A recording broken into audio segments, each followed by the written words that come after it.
خواسته با کفایت ما عیدی بگیریم، بازم صلوات میفرستیم.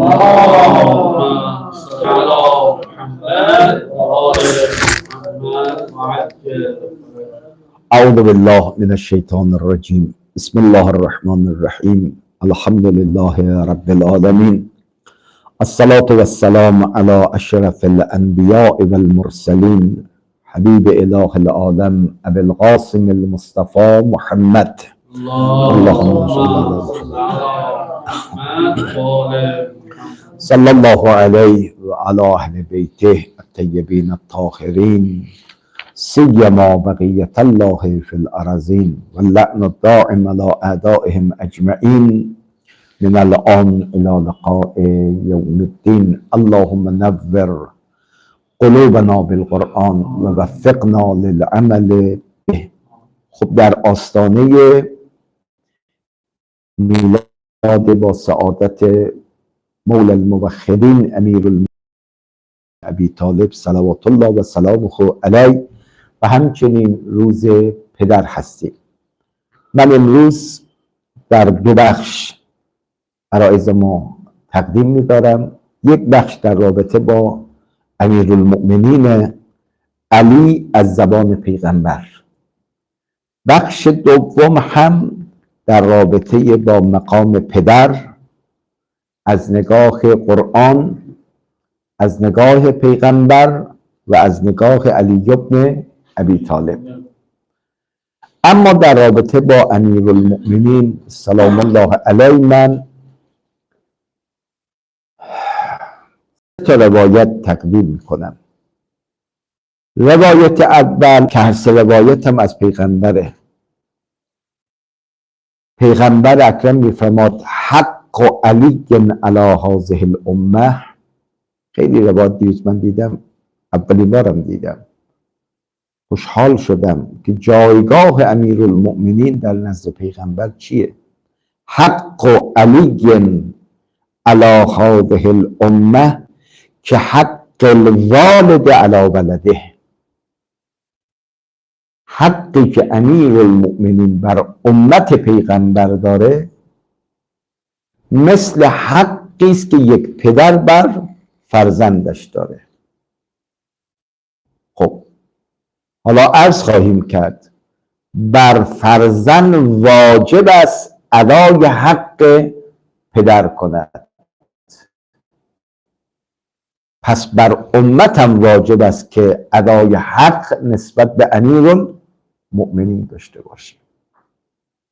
دو، فرزند هر قدر تلاش بکند حق پدر را نمیتواند ادا کند.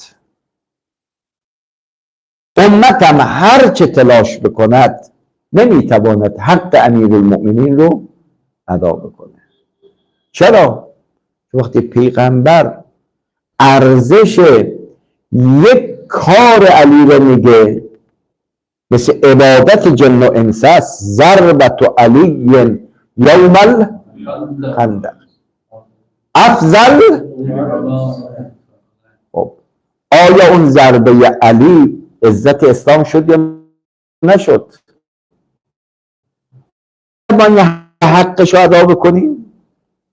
حالا لیلت المبیدش بمونه، جنگ های علی بمونه، بعد از پیغمبر 25 سال برای اسلام سکوت کرد که خود فرمود مثل کسی که خار در چشم و استخوان در گلو باشه. هم خود شهیده، هم همسر شهیده، هم پدر شهیده، هم پدر بزرگ شهدا هست. مثلا میشه حقش رو ادا بکنه؟ نه. این نکته هستا. نکته سوم، همانطوری که انسان میتونه عاق پدر واقع بشه، خدا کنه شاید یه عده از امت پیغمبرم عاق امیرالمؤمنین شده باشد. چرا؟ چون پیغمبر میفرماد حق علی علی هذه الامه که حق الوالد علی ولده. این روایت. یه روایت دیگر که معروف است، باز پیغمبر فرمود انا و علی ابوا هذه الامه. بله ابوا هذه الامه. به تعبیر یک بزرگی وقتی پیغمبر خودش و علی را پدر معنوی این امت میداند، و انسان همونطور که پدر داره مادر هم داره، پس خدیجه کبرا می شود مادر این امت، حضرت زهرا سلام الله علیها هم می شود مادر این امت. اون بزرگ می فرمود، لذا گفت که همه شیعیان می تونن حضرت زهرا رو مادر. بله بچه سیدا ریشه صدا می زنن، ریشه شون رو می زنن، اما حضرت زهرا مادر معنوی اون هستن. پیغمبر خود انا و علی گن ابوا. اما حدیث سوم، حالا که علی حقی که بر این امت دارد مانند حق یک پدر بر ولدش، آیا پدر ما از دنیا رفته باید فراموشش بکنیم؟ نه، هر جا میشینی فرزند باید آینه تمام نمای چی باشه؟ پدر باشه، از پدر یاد کنه. پیغمبر در یک روایت زیبا میفرماد زینوا مجالسکم به ذکر علی بن ابی طالب. زینت بخش مجلس شما با چی باشه؟ ذکر علی عباده. این از پیغمبر داریم، ذکر علی عبادت، یاد علی عبادته، یاد علی عبادته. خب پس ماها هر کجا میشینیم عزیزان فرصت رو غنیمت بشماریم، یه فضیلت از فضائل علی رو بیان میکنیم، یه فضیلت فضائل علی رو.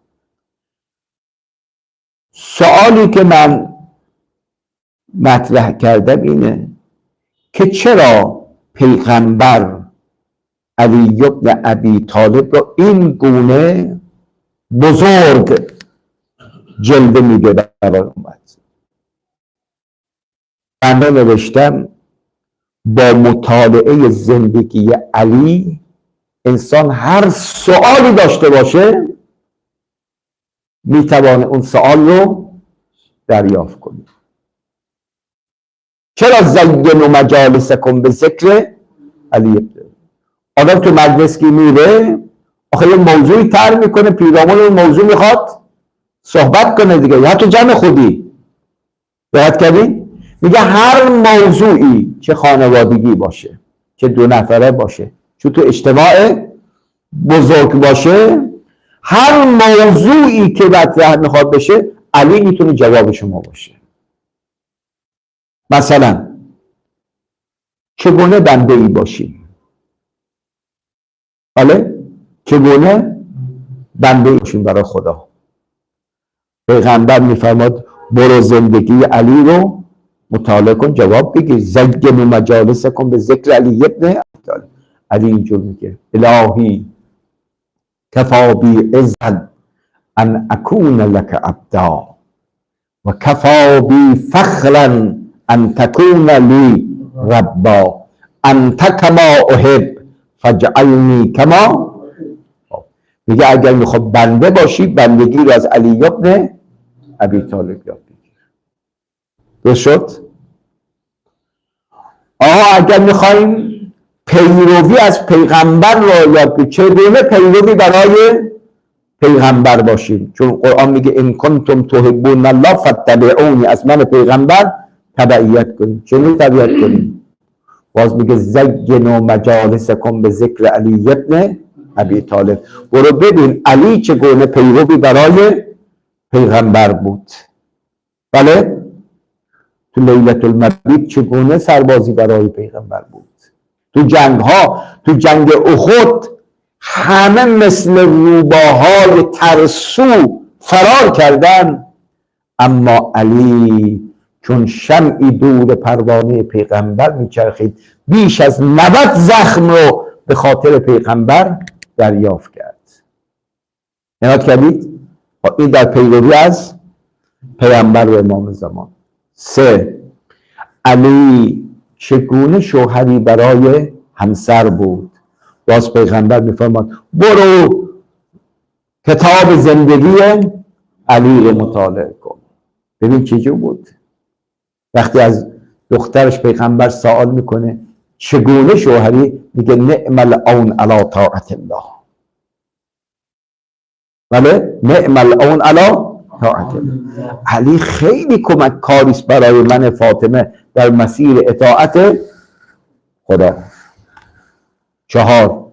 علی چگونه پدری برای فرزندان بود. میگه فرزندان خودش که سر جای خودش، برای ایتامم پدر بود که روز 20 شب 21 آقا به شهادت رسید. یه وقت غروب 20 رمضان امام مشیبی پشت در خانه پدرم افتاد.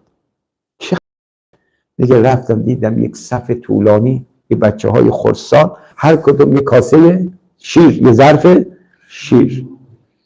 بچه ها شما کی هستین؟ برای چی اومدین؟ گفت ما این سهمیه شیر خودمون هست، شنیدیم برای پدر مهربانمون علی ابن ابی طالب تنها غذای مناسب شیره. ما از مادرها خودمون خواستیم که از سهم شیر خودمون میخوام بگذاریم، اینو برای پدرمون هدیه بدیم. علی چگونه پدری بود. علی چنین پدری بود. حتی به قول مرحوم شیخ عباس قمی در منتهى الآمال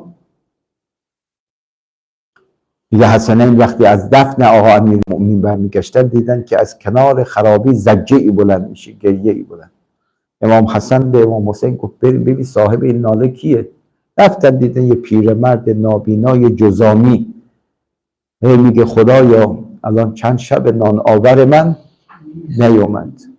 وقتی امام حسن داری سوال میکنه پیرمرد این آقایی که برای نان می آورده نشانی ازش داری؟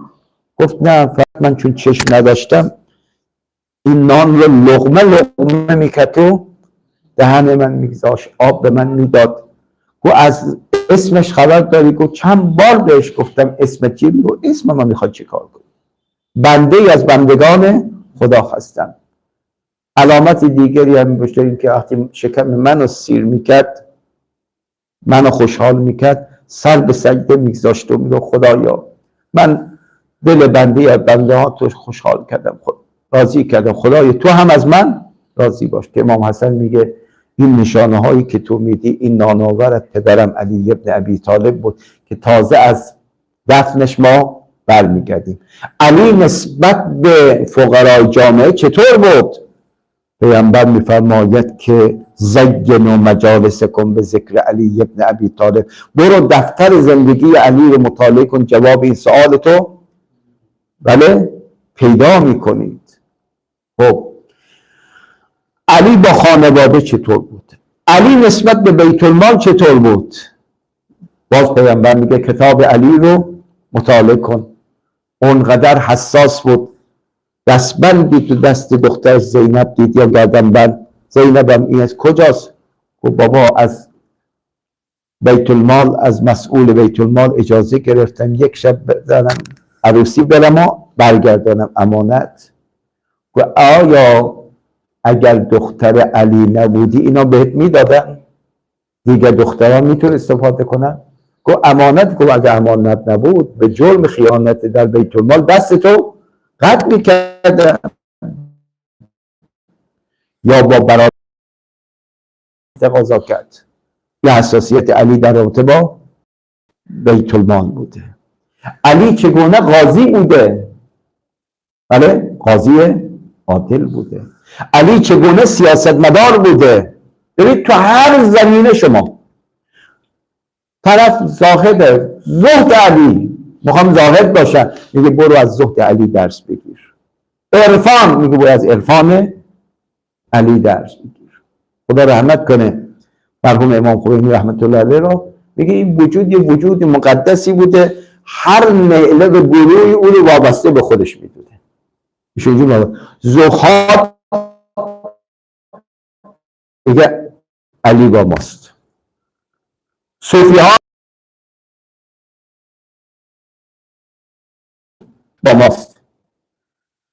یکی از بزرگان این جمله قشنگه، گفت علی جمع ازداده. علی جمع ازداده یعنی چی؟ یعنی همه چیزها را، همه فضائل را که در ظاهر در انسان جمع نمیشه، این وجود مقدس در خودش جمع کرد. شما نگاه کنید افرادی که تو زهد میرن که توش اهل شمشیر نیستن، اما علی هم اهل شمشیر بود، هم اهل عبادت بود، همه چیز رو در خودش جمع کرده. انشاءالله این نکته رسونده باشم. چرا پیغمبر فرمود زینوا مجالسکم به ذکر علی ابن ابی طالب؟ چون همه تو هر مجلسی ولی باید یه ذکری باشد، یه موضوعی باشه، یه بحثی باشه. میگه تو هر ذکر و موضوعی میخواد مطرح بشه، محور باید علی ابن ابی طالب باشه. عزیزان، ما طلبه ها هم در حق علی ظلم میکنیم. گاهی خواهد از این طرف از اون طرف مطرح میکنیم، اما از علی ابن ابی طالب چیزی نمیگیم. همه چیز رو میتونیم از علی بگیم، بله، همه چیز رو میتونیم. چرا؟ چون کلام امیر به قول حضرت آیت الله جوادی آموری که گو علی هم کلامش امیر است، هم امیر کلام است. بله، شما کلمات امیرالمومنین الان نگاه کنید. حالا یه خطبه منصوب تو مسجد کوفه من دیدم، خطبتون بلا نقطه، از اعجاز نیست. مثل یک سخنرانی بکنه. الان من یه انسان خودش 2 تا نقطه داره، سخنرانی چند تا نقطه داره، بکنه دقت کردم ایشون اومد یه سخنرانی کرد، هیچ نقطه‌ای درش. یعنی گاهی اوقات ما شیعه ها هم در معرفی علی کوتاهی میکنیم. مجمع الفضائل است، مجمع الفضائل. خود چرا ما از این مجمع الفضائل استفاده نمی کنیم؟ بعضی از ما طلبه ها شاید انشاءالله که نباشه بگردی، شاید نهج البلاغه علی نباشه. کدوم از ماها یک دوره نهج البلاغه را من البدء الی الختم خوندیم؟ حداقل ترجمهش. اینا مظلومیت علیه. صحیفه سجادیه نوش امام سجاد شاید تو بعضی خونه ها نباشه، یا اگر باشه صحیفه سجادیه یک دور من البدء الی الختم نخوندیم. نه، پیغمبر میفرماید زینوا مجالسکم به ذکر علی ابن. یک از رفقا خدا حفظش کنه قومه، ما هفته یک بار روزهای پنجشنبه یک جلسه خانوادگی میگیریم، اونجا هر هفته یه مقدار نهج البلاغه رو میخونیم که الان 1-2 نهج البلاغه رو از اول تا آخر. خیلی خوب.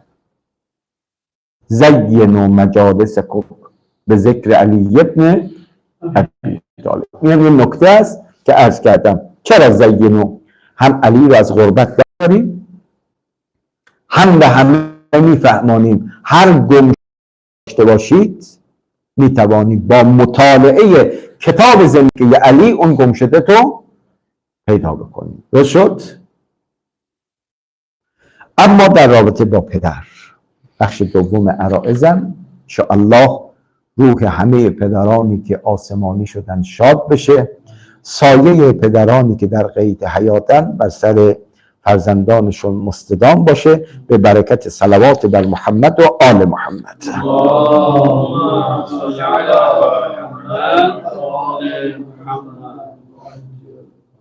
چند تا نکته در رابطه با پدر میخوام بگم. نکته اول، هستی ما از خداست، اما سبب هستی ما پدر و مادره. درسته؟ هستی ما از چیه؟ خداست، چون همه عالم مخلوق خدا هستند. اما مجاری هستی و وجود ما از کیه؟ از پدر و مادر. پس جا داره همیشه بگیم پدر، مادر، تو باعث شدی که من الان به عنوان انسان در این عالم باشم. این نکته اول. نکته دومی که میخوام عرض بکنم، پدر و مادر به عنوان نعمت بزرگ هستند و ما وظیفه داریم که شکر نعمت رو به جا بیاوریم. من اجازه میخوام این چند تا محور بحث کنم. یک، پدر در نگاه خدا. بله؟ بی عزیزان گاهی خود بحث ها رو یه مقداری غالب بدیم. نمت کردیم؟ غالب بدیم، مهارت های جدید اضافه بشه، برای مستمع زیبایی داره. خب اول میریم در پیشگاه خدای متعال. خدایا، پدر در نزد توی خدا چه جایگاهی داره؟ پدر در نزد تو یعنی کی؟ رو شد؟ خدای ماها آدرس میده، بگه برید به کتابی که برای شما فرستادم، یعنی قرآن، من نگاهم رو در رابطه با پدر گفتم. بعد اون وقت نگاه مکتب اسلام رو با پدر مقایسه بکنیم با سایر مکاتب. هر قانونه، اگر پدر یه مقدار بخواد در تربیت بچه سخت بگیره، بچه حق داره تلفن بزنه به پلیس، از پدر چه کنه؟ شکایت کنه. اصلا حریمی به نام پدر وجود نداره. اما اسلام رو ببینید پدر رو چجور معرفی میکنه. یک، اولین نکته‌ای که من نوشتم، توصیه مستقیم خدا نسبت به پدر و مادر. فرقه. گاهی اوقات شما یه واسطه میفرستید، یه چیزی میگه، یه وقت مستقیم. ببین خیلی جاها خدای متعال تو قرآن میگه قل قل قل، یعنی پیغمبر تو با واسطه بشو پیام منو بده. اما یک جا خودش بیان میکنه. دلیل بر اهمیت این آیه نگاه، سوره عنکبوت آیه 8. و وصینا الانسان، و وصینا الانسان، ما وصیت کردیم به انسان. چی وصیت کردیم؟ به والدیه حسنا.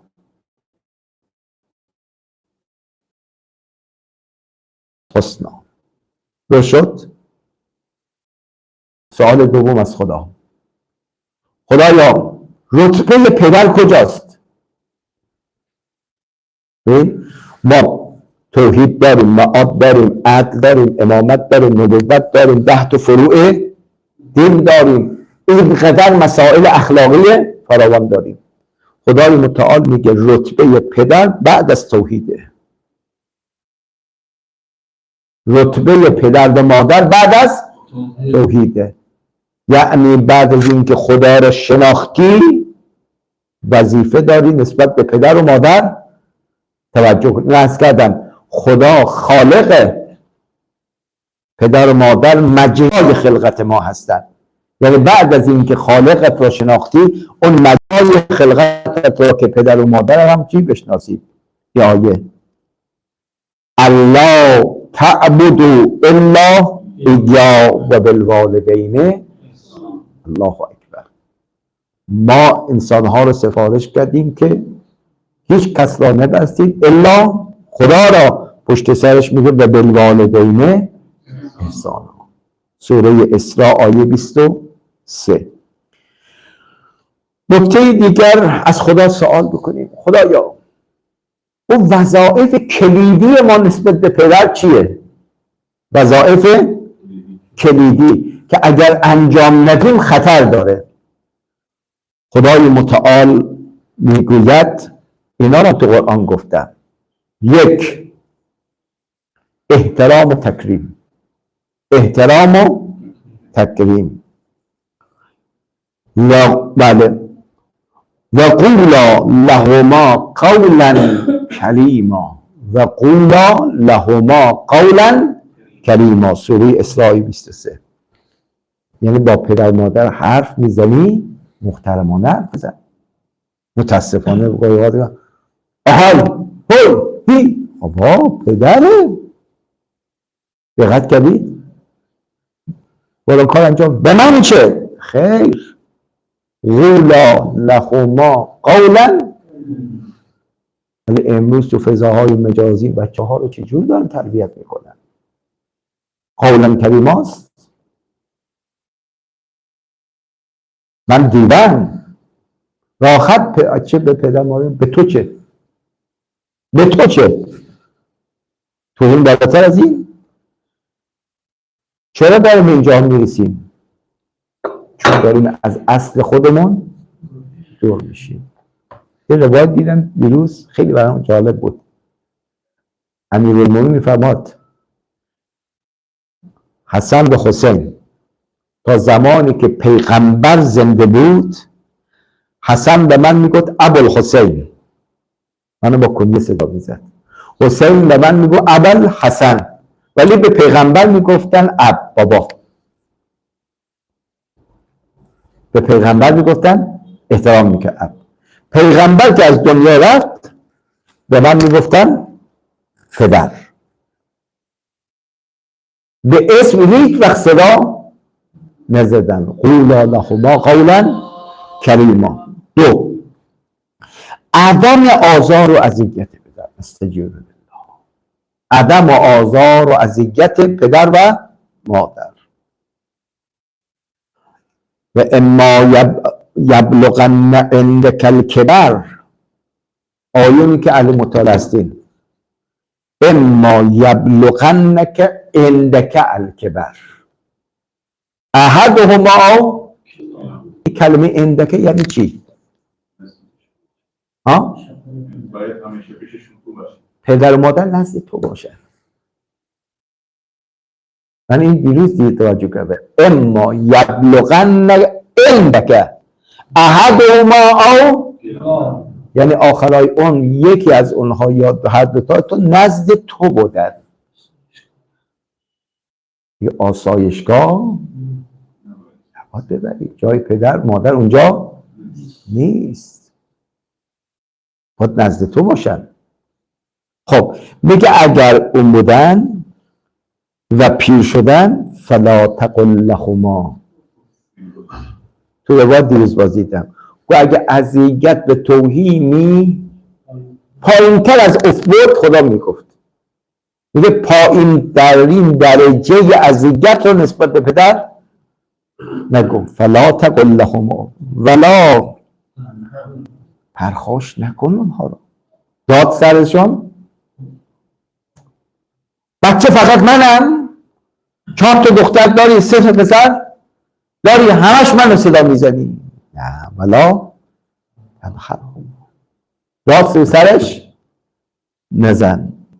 چی؟ و قل لهما قولا کریما.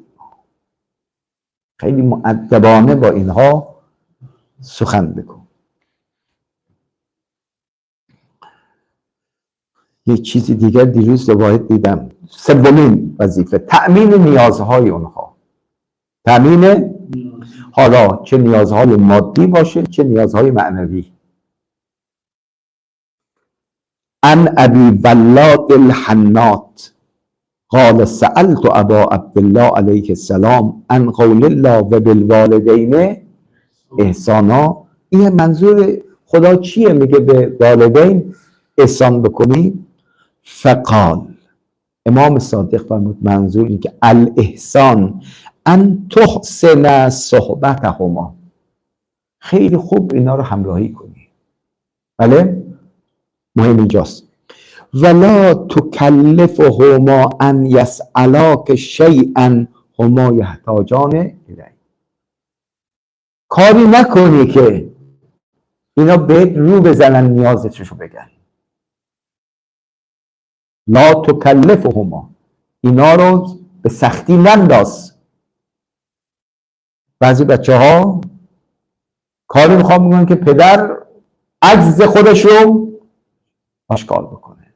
یه بچه من یه دست لباس میخوام، یه مقدار چی میخوام، میگه نه و بالوالدین، پیش از آن که اونها اظهار بکنن تو برو نیازشو برآورده بکن. بچه من فعلا جیبم خالیه، میشه مقدار پول به من بدی؟ وای، پیغمبر فرموده انت و مالک لابیک، انت و مالک لابیک، تو و ثروتت مال پدر هستی. چطور اجازه میدی به خودت که پدر بیاد رو بزنه بهت، مادر بیاد رو بزنه بهت؟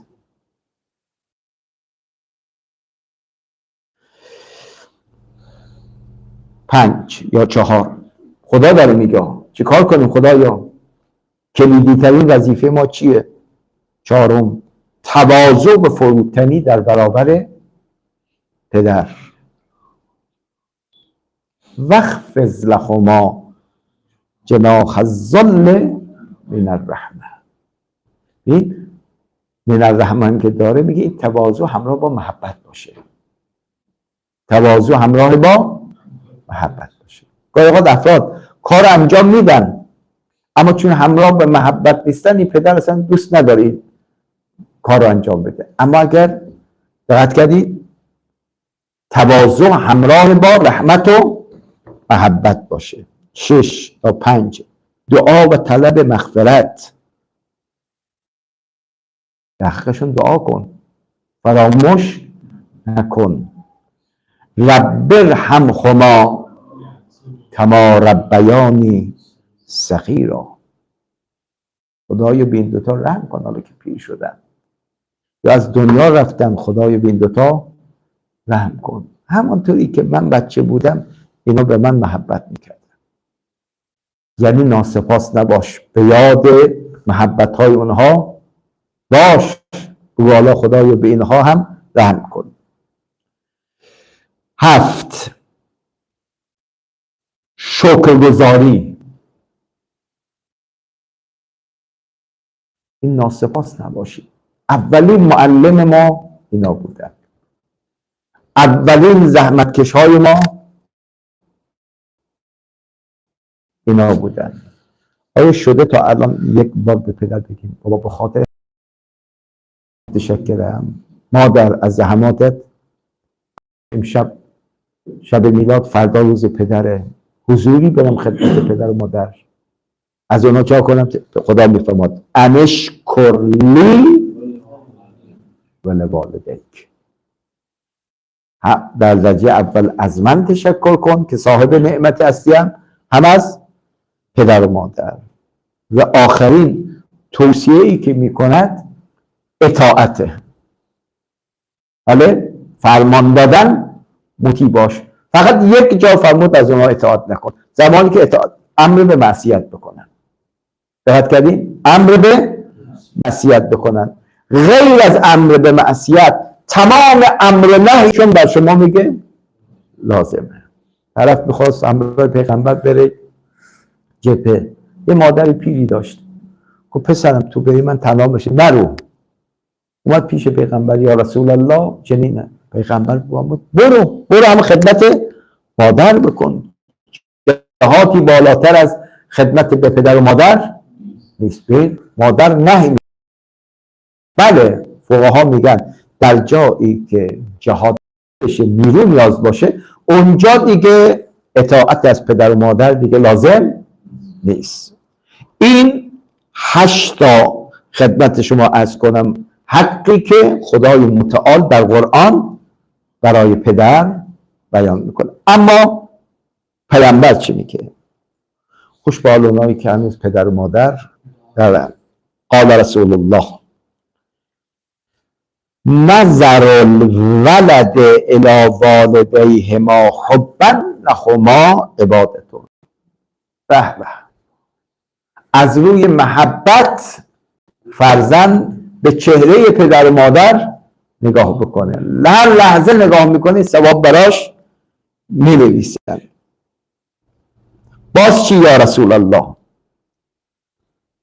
فرمود چند تا ادب رو در برابر پدر رعایت کن. قال صلی الله علیه وسلم لما سئل عن حق الوالد علی ولده، از حق پدر بر فرزند سوال کردن، قال لا یسمیه باسمه.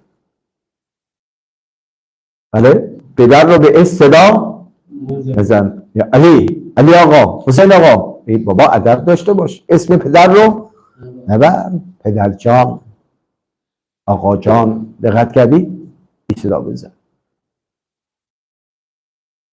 حضرت زهرا هم وقتی بین در و دیوار قرار گرفت چی گفت؟ یا ابتا، پدر جان. نگو یا محمد. دقت کردی؟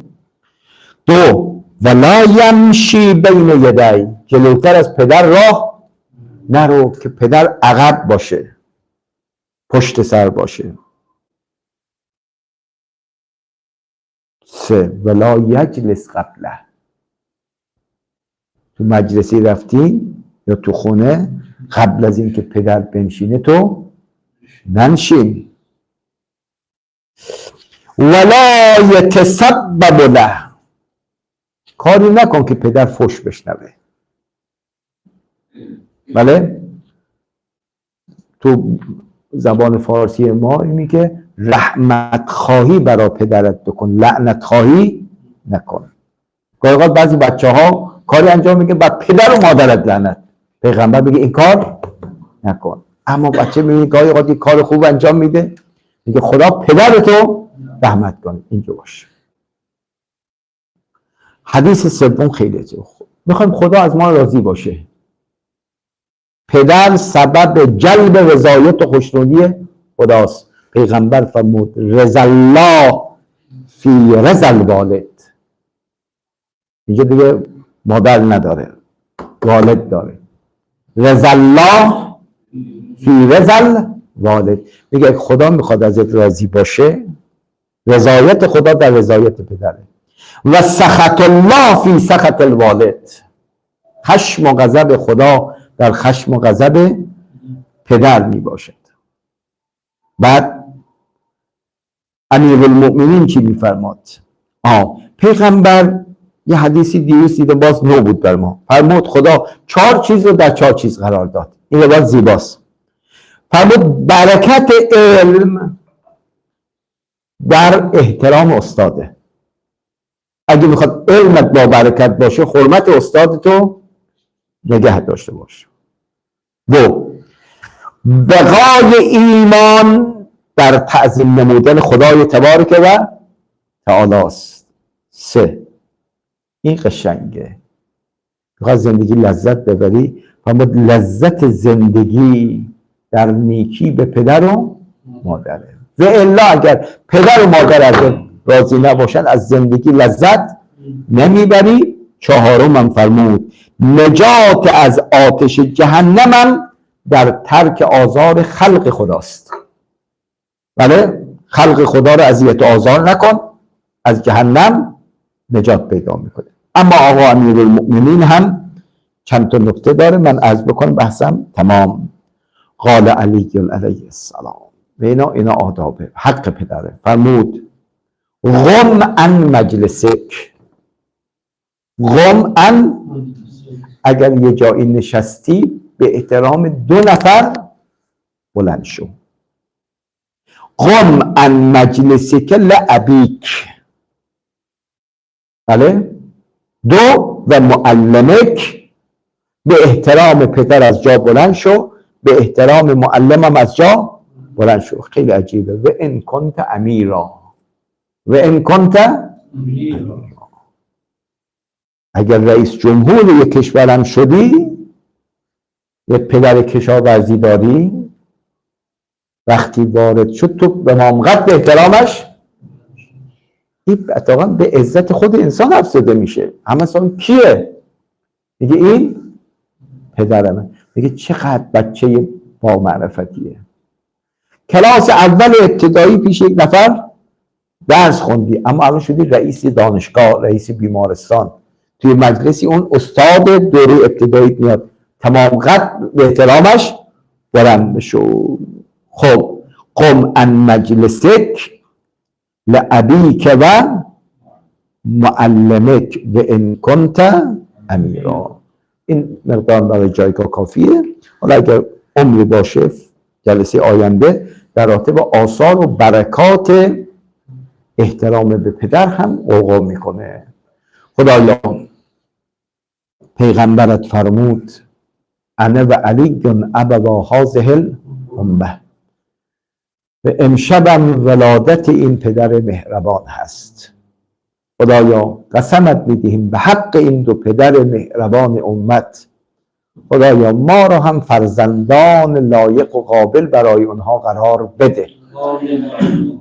خدایا به احترام این دو پدر فرج فرزندش حضرت مهدی را نزدیک بفرما. قلب امام زمان از ما راضی و خوشنود بفرما. ما را از